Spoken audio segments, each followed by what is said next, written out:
This lesson is on functions. Hopefully you've completed your warm-up already and checked your answers. If you haven't, please pause the video and do so. Your learning target. I will be able to determine if a relation is a function and find the value of the function.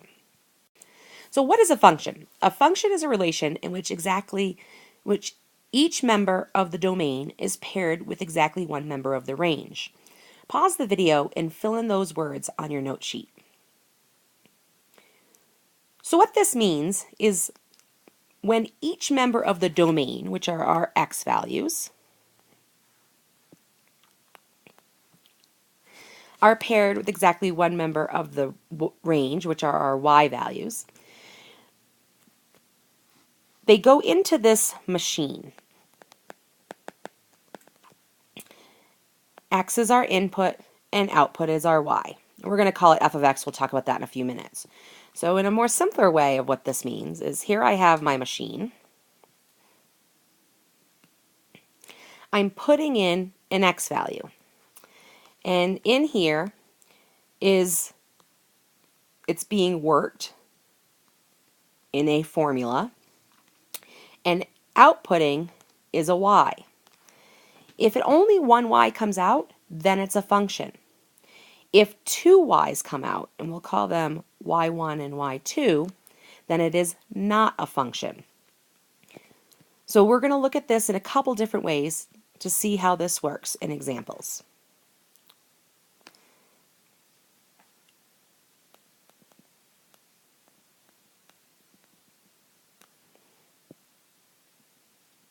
So we can do it by looking at mapping. This is probably a little different than you've ever seen before, but this is no different than what we were looking at in relations when we had that table and we had the x values and we had the y values. So what's happening here is a 1 is being put in and its output, these are your x's, these are your y's, it's outputting a 2. 4 is going in and it's outputting a 5. 4 is also going in and outputting a -5. 2 is going in and giving a 0. So because there are two values of x that are exactly the same, that cannot be a function. So this is not a function. And the way that I like to look at it is because there are repeating x values. So these right here are repeating, meaning they show up more than once. Because there's repeating x values, it is not a function. If we look at this, the map on the other side, and we create a table for it. So that's an x and a y. So these are my x values, these are my y values. 2 outputs a 4, 5 outputs a 5, and 9 outputs a 5. This is okay. It's okay to have repeating y's. You cannot have repeating x's. So this is a function. Let's look at some more examples. Determine whether each relation is a function. Explain your answers. So here we're being given ordered pairs. And you should recognize that from the previous lesson. So I think it's easier to look at this as a table. So let's create a table of this, and we should be able to do that from our previous lesson, our x values and our y values. So we have a 1, and we get a 1. So that's this ordered pair. We have a 3, 4, a 4 and a 5, and a 4 and a 6. Because we have repeating x values, we know this is not a function. In the example down here, this is already put in a table for you. And if we look at across, we have no repeating x values, meaning each one only shows up once. -2, -1, 0, 1, 2. -2 does not show up again. -1 does not show up again. And we're only looking at those x values. 0 doesn't show up again, and 1 doesn't show up again, and neither does 2. It's okay that they show up on the bottom, because remember, what's happening is this machine. In goes -2, and out comes 0. And that's going to happen for every single table, or every single value in this table. The vertical line test. So a vertical line test. So if a vertical line passes through more than one point of the graph, then the relation is not a function. So let's remember that we just talked about relations in our previous lesson as ordered pairs, which are your x, y's, as a table, and we just saw both of those examples on the previous screen, and then as a graph. So we're going to use the vertical line test for graphs.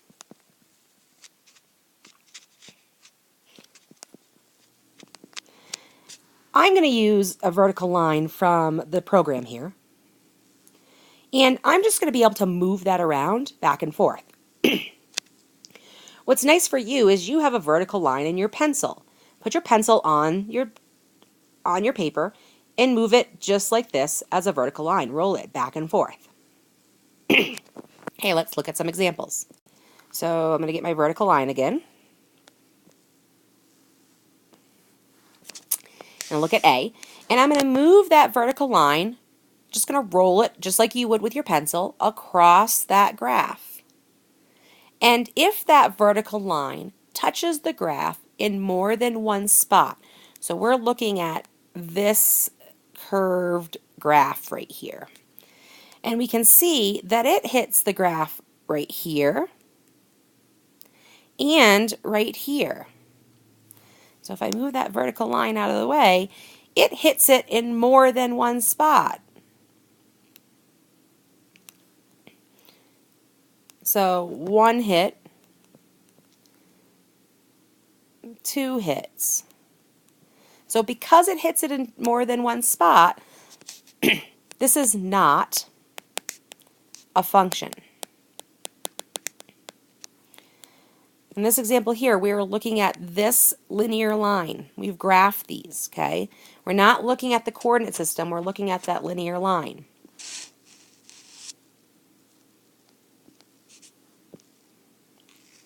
That linear line right there. I'm going to take my vertical line, and I'm going to move it over here. As that vertical line moves across that graph, is it ever touching it in more than one spot? We're looking at the blue line. Does it touch it anywhere twice on that blue line in the same spot? No, so it is a function. Let's bring it down here. Here we have these dots, so we're looking at all these little dots, and we want to see, do 2 dots hit that vertical line at the same time? No, so there's no other dots there, no other dots there, no other dots there, no other dots there. But when we get here, there are 2 dots on that vertical line, so at the same time. So because there are 2 dots on that vertical line at the same time, it is not a function.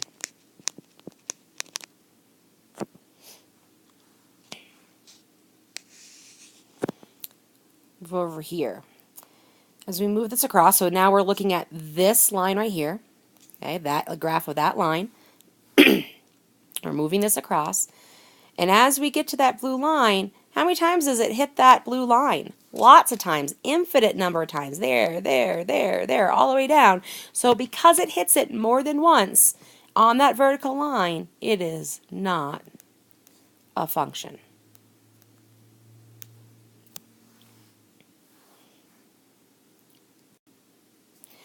Equations are functions that can be written in function notation. So function notation is a little easier than it looks. So we're used to looking at it in this form.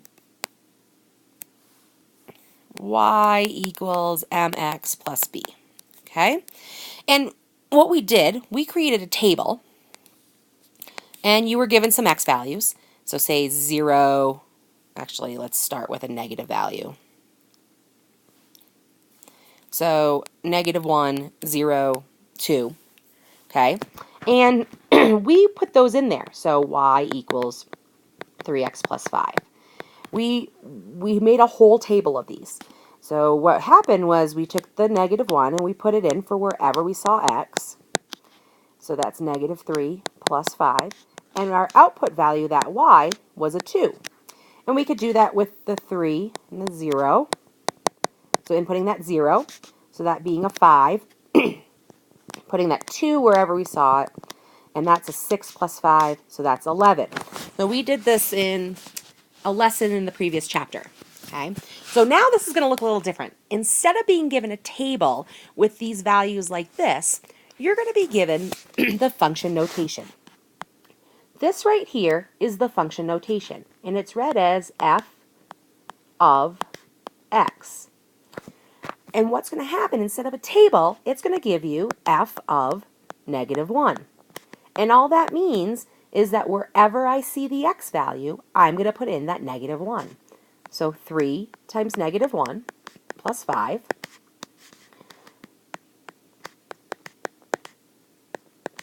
So that's a 2. And that's the same thing we got in the table over here. So it's just a different way to look at this table. F of 0 just means that we're going to plug that 0 in wherever we see x, just like we did in the table. And then f of 2, just like we did in the table, we're going to put that 2 in wherever we see x. So our values end up being the same as what they are in the table. It's just a different way for us to look at this.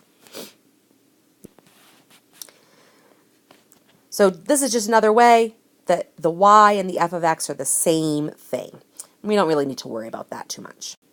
So here's my function right here. Okay. In the past, it would look like this table. We had x values. We had the function, negative 2x minus 8, and we're going to get out y's. But instead of making this whole table, we can use the function notation. So all this means is wherever I see an x, I'm going to put a 2. So negative 2 times 2 minus 8. That's negative 4. Now we're just going to use our order of operations, and the answer is negative 12. So f of 2 is equal to negative 12. Wherever we see an x, we're going to put in a negative 4. So negative 2 times negative 4, because that's where the x is, minus 8. So that becomes a positive 8 minus 8, so the answer is 0. So f of negative 4 is equal to 0. These right here are our answers. That's no different in the past than we would have y is equal to negative 12, or y is equal to 0. So it's the same thing, it just looks a little different. And then f of c, we're just going to, just because this is a variable doesn't mean we can't plug it in. So that's going to be negative 2x, or negative 2, and because x is there, we're going to put a c, minus 8. That's negative 2c minus 8. We can't combine like terms, so our f of x, or f of c, is negative 2 times c minus 8. So you have some your turns now. You should complete those and then have them checked to make sure you got them correctly, and then you can work on the homework. Please ask if you have questions.